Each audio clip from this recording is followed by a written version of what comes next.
Nah, pada video ini kita akan berbagi update informasi untuk persiapan pendaftaran P3K dan CPNS tahun 2023, yaitu 6 jenis pengadaan CASN tahun 2023, sehingga di sini nanti kita bisa mengecek posisi diri kita itu di mana dan juga kita ini bisa mendaftar di mana.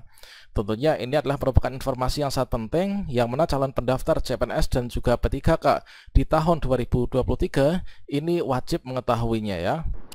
Baiklah sobat-sobatnya, seperti yang telah kita ketahui bersama bahwa berulang kali telah disampaikan ya, yaitu terkait tentang arah kebijakan untuk pengadaan CASN tahun 2023 itu mengusung 4 arah kebijakan.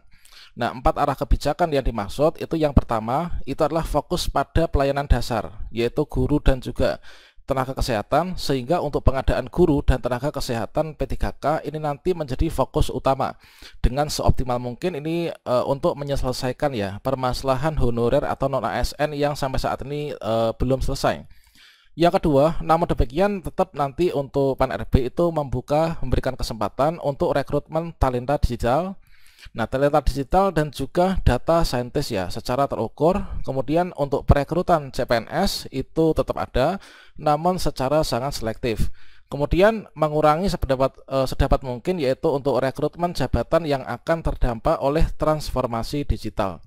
Nah, berikutnya baru saja dari Kemenpan-RB itu telah mengadakan rapat koordinasi terbaru terkait tentang persiapan untuk pengadaan CASN tahun 2023 di tengah-tengah proses seleksi untuk pengumuman yaitu di P3K tahun 2022 ya.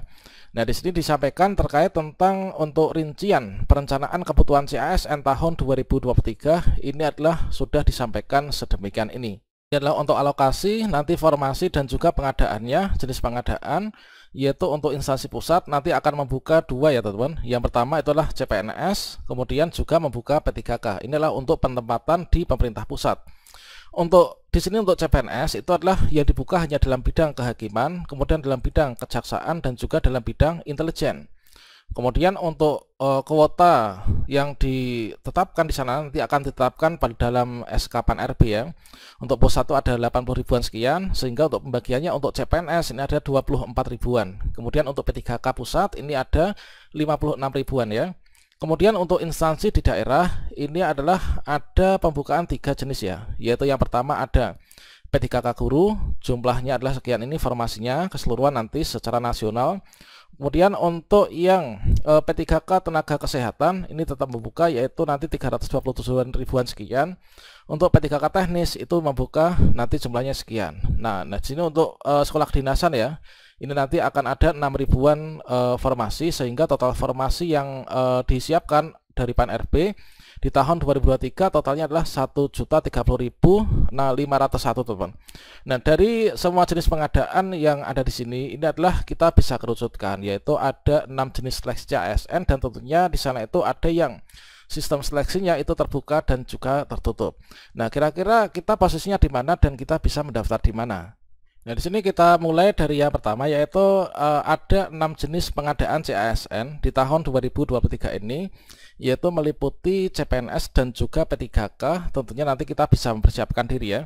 Kita itu bisa mendaftarnya di mana, kemudian kita juga bisa mempersiapkan untuk syarat-syarat yang nantinya itu akan diperlukan ya untuk mendaftar, sehingga kita bisa lulus seleksi administrasi dan juga lulus seleksi SKD dan SKB untuk CPNS, dan juga lulus seleksi kompetensi untuk yang P3K. Nah, di sini kita lihat untuk 6 jenis pengadaan CASN tahun 2023 ini adalah sekaligus kita lihat dari sistem seleksinya. Apakah nanti sistem seleksinya itu tertutup ataukah terbuka? Kalau misalkan tertutup, siapa saja yang bisa mendaftar? Kalau terbuka, kira-kira itu untuk syarat pendaftarannya itu apa? Nah, yang pertama ini adalah di instansi pusat ya. Nah, seperti yang kita bahas teman tadi, yaitu untuk di instansi pusat ini nanti akan membuka yaitu untuk pendaftaran CPNS ya. Nah, pendaftaran CPNS ini adalah hanya ada 3 bidang yang dibuka untuk pendaftaran CPNS di pusat ya penempatannya. Nah, bidang CPNS yang dibuka itu adalah bidang kehakiman, kemudian bidang kejaksaan dan juga intelijen. Nah, kemudian terkait tentang sistem seleksinya, itu apakah terbuka ataukah tertutup? Nah, untuk seleksi CPNS di pusat ini nanti, itu sistemnya adalah terbuka ya.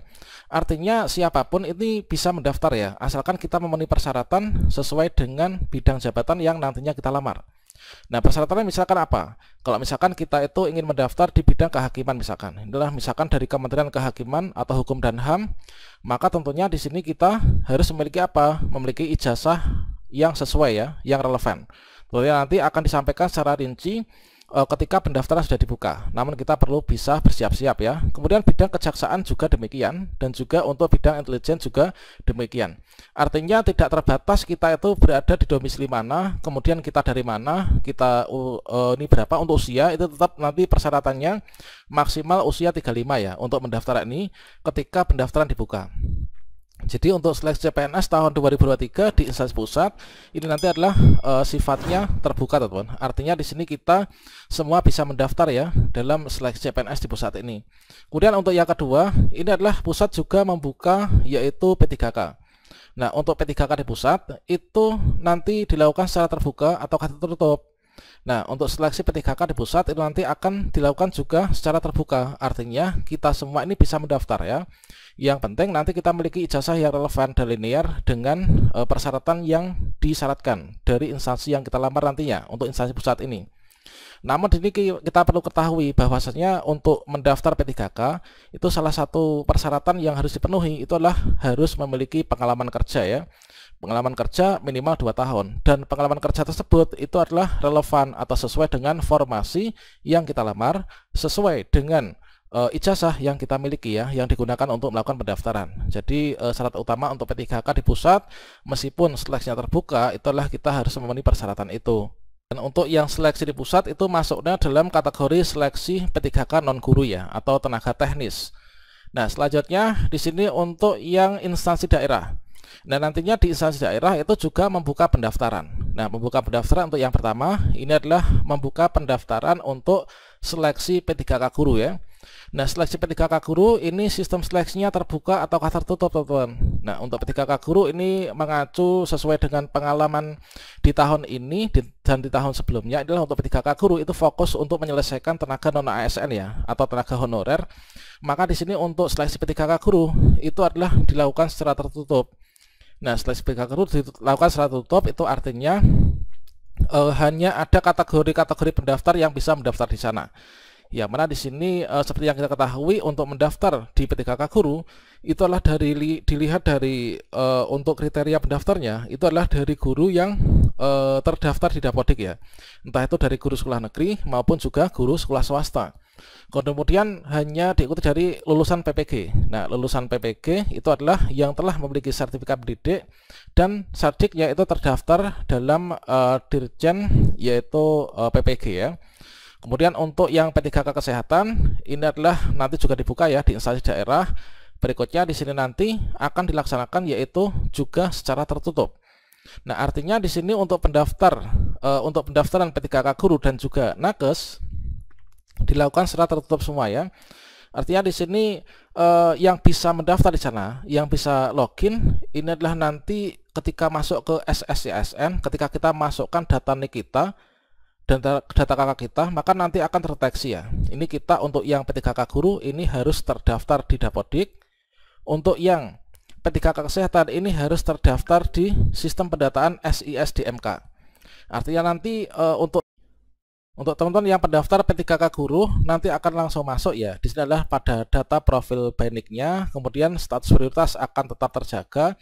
Referensi NPSN kita mengajar di sekolah mana, kemudian parameter turun naik prioritas ini adalah nanti terbaca. Jadi untuk mendaftar P3K guru ini tidak semua bisa mendaftar. Artinya hanya guru yang terdaftar di Dapodik saja dan lulusan PPG yang bisa mendaftar di sana.